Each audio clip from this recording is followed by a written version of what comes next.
want to break any of the roots, so I want to be gentle but firm. Gentle but firm, gentle but firm. It's also like putting on too small of a shirt and you feel the popping of the threads. You're like, no.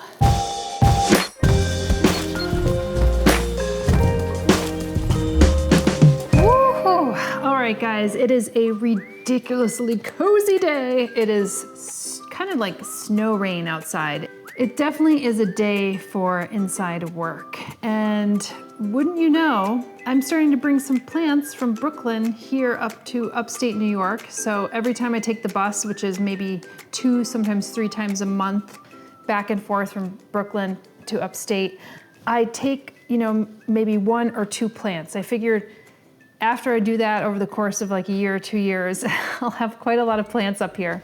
Here's this beautiful Aloe variegata. In fact, I actually think this is called Gonialoe now. It's in a different genus altogether, but it's, you know, it's tiger aloe. You'd find it in like South Africa and Namibia. Really beautiful one. And I had done a repotting on this channel before with the other Gonialoe variegata, which is this one. And look at all the baby aloes that are growing in there. So I repotted this to give it a bit more space. And that's precisely what I'm gonna do with this aloe, because it doesn't have as much space and it's really gotten big. And I love this planter right here.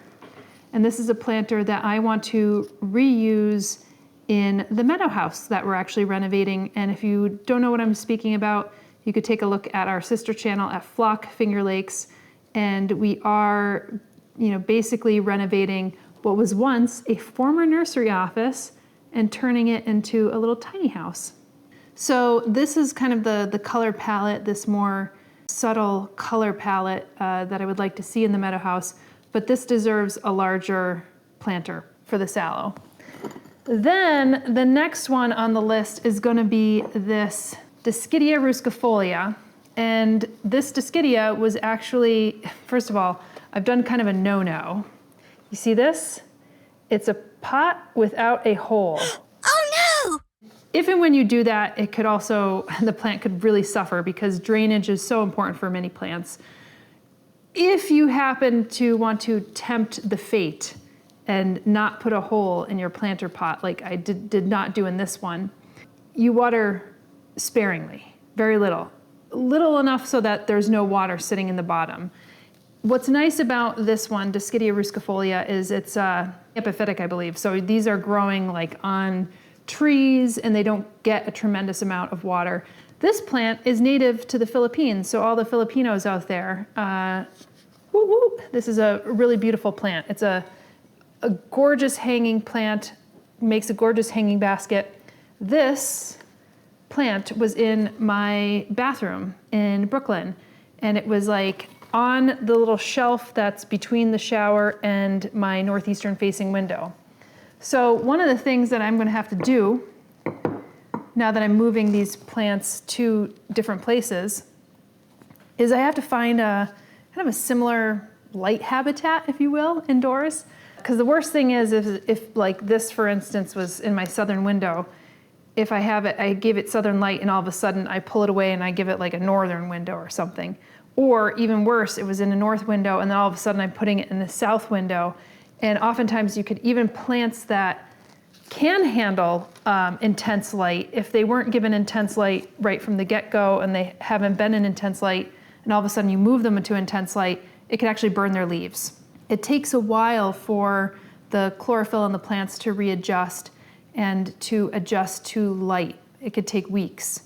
So that's something that to just be mindful of. So I do want to give these plants similar light habitats indoors. I'm gonna repot both of these because it's time. It's time that that plant gets a hole in the bottom of the planter and then this plant gets a new planter and frees this pot up for another plant that I could do in the Meadow house, which is what it's called, the little tiny house that we're doing at Flock. So I got these gorgeous planters, let me show you. It looks like it was just handmade and they're high fired. Sometimes you get those low fired terracotta pots and they just kind of crumble after a couple months. But this just has some of the the mud and caked onto the planter. I love that look, especially because in the Meadow House at Flock, the walls are actually made of clay. We did like this clay paint, which is basically sand, clay, and water and wheat paste that we used. And the terracotta color is absolutely gorgeous. And I'm going to use a combination of Espoma organic cactus mix, and then also I might actually top off the tops with some Espoma organic bonsai mix as well. That's kind of what's on the agenda today. I might as well get started and let's inspect these roots. I always like when I'm pulling out a plant after a long time in a planter pot, I'm like, let me take a look at these roots. What do they look like? Have they been treated well? Have they been mistreated? That kind of stuff. Let's see. I love how I did this little planting. Can you see this where it has this shell right here and a nice topping of stones? And you could see what direction the light was facing with this plant, can't you? Maybe I could actually course correct that by giving it light, on this side so that it straightens up. And we'll see if we could plant it in such a way where the root is properly facing down, and we could see if we could course correct this. But I'm just gonna do a little mixture right now. I have some Espoma mix left over here, so I'm gonna just open this up.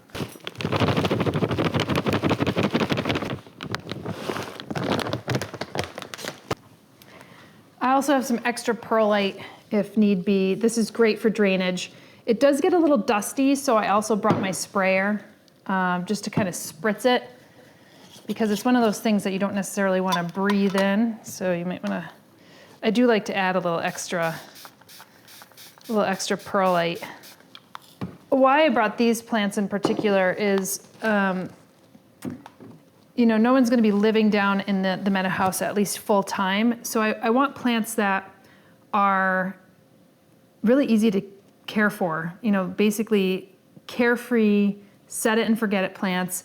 And I really find this Gonialoe or this aloe, tiger aloe, whatever you want to call it, this is a wonderful plant. And just because I say a plant is carefree, it doesn't mean it's carefree for everyone. If you don't have the conditions that it wants, then it's probably not going to be carefree. It may just go pack up and die on you. That whole thing of like, oh, I could kill a cactus. Well, a lot of folks can kill a cactus if you don't have the right kind of conditions for it, or you completely, forget about it, even though it's very easy to forget about because it's not a plant that needs care all the time. The gray squirrel looking in the window right now at me. I fed them peanuts, so they're probably looking for more. Okay, so I'm going to show you this mix. I need to get my crystal bowls back so that I could show you what the mix looks like through it, but I'm just going to share this with you. Look at that, it's very nice. Some extra perlite in there. Yeah, and the Dischidia, another plant, like I was saying before, it's very carefree and didn't even require a tremendous amount of light. So, that's particularly good. Okay, when I take this out, let's see how easy it comes out. Okay, I got some leftover roots here. Oh, I just messed. Try as you might, you don't want to really mess up your potting space, but you know what, you still mess it up. Some people would like to actually switch out their soil. If you don't find anything that is like mealy bugs or anything contaminated, then I like to reuse the soil, especially for something like a succulent like this that doesn't require like a tremendous amount of fertilizer or anything like that. So you can see that's very shallow. So if I'm looking at that, what can I do better with this plant, considering how shallow this is? Now, granted, I did break off some of the roots here, and this looks incredibly dry. So one of the things that I would say with this is this should be watered thoroughly. You want to give a thorough watering so that the roots grow down. Maybe this is one that I did not thoroughly water, and the roots were not going fully down. And the reason for that, this is the problem when you have a shallow dish, a shallow dish like this where you're watering plants and then you're afraid that it's going to spill over. You want to have something that's a little deeper. And again, I'm just critiquing my own past work here, and that's okay. This is how we critique and we learn. So I have this planter pot for it. It's much deeper and it will allow the roots to grow down. And the reason why I want a bowl that's a little stocky and short is because where I think I'm gonna have this, which is on a windowsill, I don't want somebody to come and knock it over. Like if you have it in a kind of a taller pot, it's more likely that you're going to knock it over. Like the center of gravity is a little bit taller. So I'm gonna try to put these in stockier pots for part of that reason. I'm just gonna start to break up some of these roots, and I don't want to break them off entirely. And I'm gonna give this a really good water, because I'll tell you what, this is bone dry, and it's partially bone dry because I'm not in one place watering all the time any longer, and that is a challenge. I have to say, it's been a bit of a challenge because I have been back and forth now between upstate and Brooklyn for 2 years. Can you believe it? Time flies. And I'm still living in Brooklyn, but I'm living in Brooklyn part-time. And so I'm kind of like 1 or 2 weeks on and 1 or 2 weeks off. And that's how I roll now, until we get everything fully renovated and built up here, and I sort my life out that way. But that's just on a personal note. Let's keep it professional here. I'm gonna start placing this in. And look, we could actually help this go a bit more upright. And of course, if you want kind of keep this upright fashion and not get this character of being a bit more like lopsided, then you'll want to move the planter pot, right? Because it's going to move towards where the light is. Very hard for one to overwater a plant if you give it a really well-draining mix. If you think about it from that perspective. A well-draining mix means that if you're somebody who's heavy-handed on the watering, it's just gonna float right out.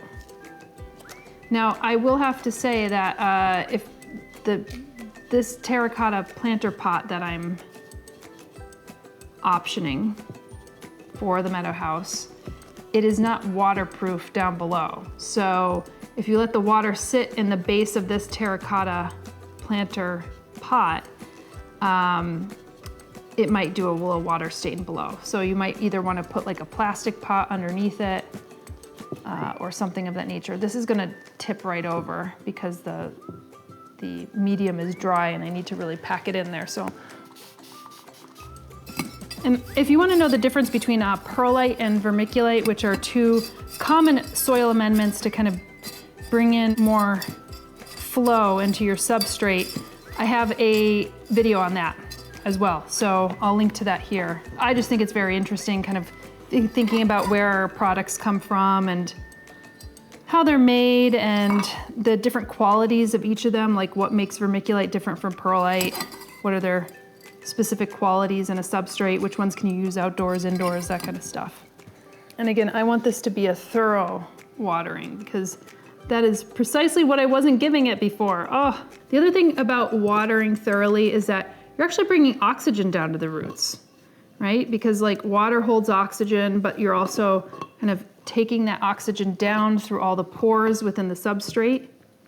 And then you're bringing that fresh oxygen to the roots and the rootlets, which is then going to bring that up for the plant.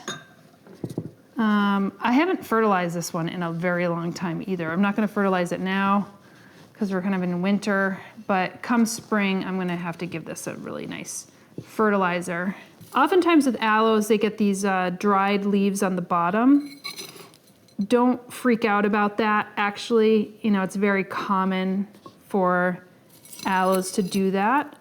Sometimes it may mean that the plant is drying out. In this case, it might mean that my plant was drying out.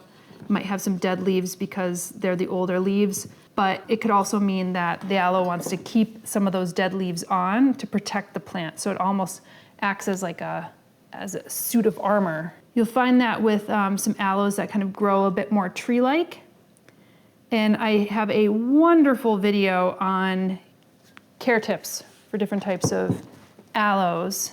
and aloe relatives as well. So I'll link to that here too. Okay, that looks very good. And then I'm gonna use this Spoma bonsai mixture, and you can see a bit more of what it looks like. You could actually put some of this mixture in with your substrate as well. That could be very nice. But I like to use it as a topper because it is so pretty, and it's literally the same color as this terracotta, which is awesome. I mean, of course, when you put water on it, it'll darken, but then it will dry to its normal color again. Oh, that's so beautiful. You know, designing kind of a new house, it gives you a new opportunity to really rethink planting and be very selective with the plants that you want to bring in. And you could step into a place and get a sense of it and feel it and say, you know, do I want to go over the top with plants, or does this want something that's a little bit more subdued? And you get to feel the personality of the place and then settle in with that and then decide on what plants would be good for it. So this is the planting. As you can see, I'm gonna put that shell in there too because that was quite cute and worked well. And let's move on. Let's move on, folks, to this Dischidia from the Philippines. This, I have several Dischidia. There's still some back in Brooklyn. And I'm gonna be very interested in how these roots look because this plant has been stuck in here with no hole, and it's one of those planter pots that don't have like a wide top, which is hard to pull out because these planter pots that are kind of small and then get wide and then get small at the top, like a pear, that could be a recipe for disaster too, because if the roots get fairly large, it's hard to pull them out of the top, which is smaller. I don't want to break any of the roots, so I want to be gentle but firm. It's also like putting on too small of a shirt and you feel the popping of the threads. You're like, no. Well, I have to say these roots don't look too shabby for being shoved in there with no hole. That's not that bad, actually. And they're not really that root bound. I've seen worse. So again, one of those plants that is just so resilient and non-complaining. I'm tempted to want to plant it up in here, but this is too small for it. I want to give it a proper space. So I have, again, kind of this other beautiful terracotta planter pot. Oh, I wanted to show you this one. Woo-hoo, show and tell. Look at that kind of orange and that green, mossy green color. Whew, that is nice. So I'm definitely gonna use that one, but it's not gonna be for one of these plants. So again, I think I'm gonna have this on a sill that is between two places and it could easily get knocked over. So I'm tempting then the fate, but this is a really robust pot. The center of gravity is quite low. So it's squat, so I'm gonna basically utilize this. I'm gonna put this temporarily here. I need some more soil. I got this spray bottle, not for my plants, but this is a funny story, and maybe some of you will be able to relate. I was getting these outdoor plants. It wasn't even an indoor plant. It wasn't even an indoor tropical plant. And I was opening it up outside, and what pops off the plant but a brown anole. Hello. For those of you who don't know what I'm talking about, it's basically this little lizard, and you often see it in like tropical plants. I think it's native to like Cuba or something of that nature. But they are prolific in Florida, and it's partially because so many of our plants here in the United States are actually grown in Florida.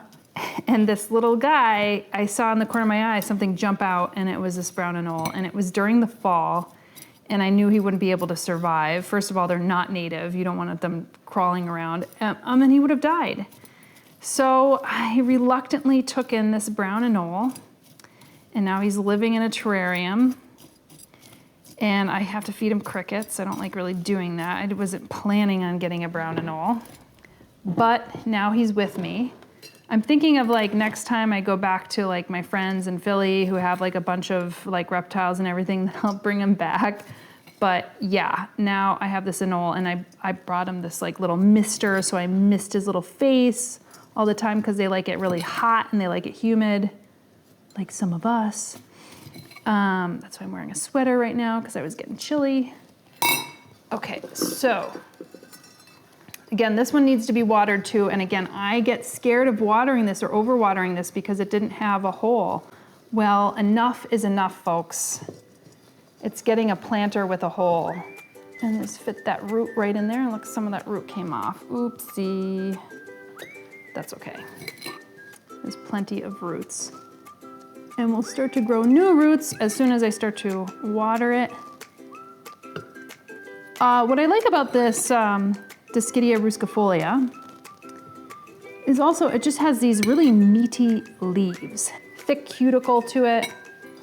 And oftentimes when you have plants with like that thick leaf, it's more resilient. It doesn't need so much water all the time because it could hold on to its water a bit better than something that is like really thin-leaved. Just kind of packing the soil in there a bit more. It looks like when I got this plant, it was, they were using a bit more of a coconut fiber, coconut coir. And that's cool too. So, you know, I could have used like the Smoma's fir bark, or I could use a coconut coir or something along those lines. So yes, so this water's pouring out in the base. And I'm not shocked by that because some of these roots are really dry, and sometimes when something's really dry, it can't take the water fast enough. So you just gotta gently water it over time. And as soon as the roots start to grow and the rootlets start to grow again and new rootlets form, then they'll be able to take up the water a bit better. So we're gonna wake these plants up, but as you can see, from a visual perspective, from just looking at them, they look very good, very nice. And again, like I said, carefree plants that are now going to find a new home. They're gonna find a new home here at Flock, not in this home, but in another home that we're renovating. Yeah, we'll have to do a houseplant home tour when that's finished. It's not like right around the corner. There's still like a lot of like little things that we have to do. But this is my first potting of plants for that home. I'll definitely do some more because there's so much more. There's some anthuriums back there that I need to actually pot up. But I just got reminded the other day as somebody drove over my cold hardy agave outside. You gotta finish things first before you start to design. You gotta finish the renovation before you start putting the decor in and the home decor and the plants and all that other kind of stuff. Because if you keep on renovating, you're gonna knock a plant off the sill or something, which definitely has happened. Oopsie. All right, guys, thanks for hanging out with me, and thank you so much for supporting the channel. And I will be back next week with more houseplant stuff. Talk to you later. Bye.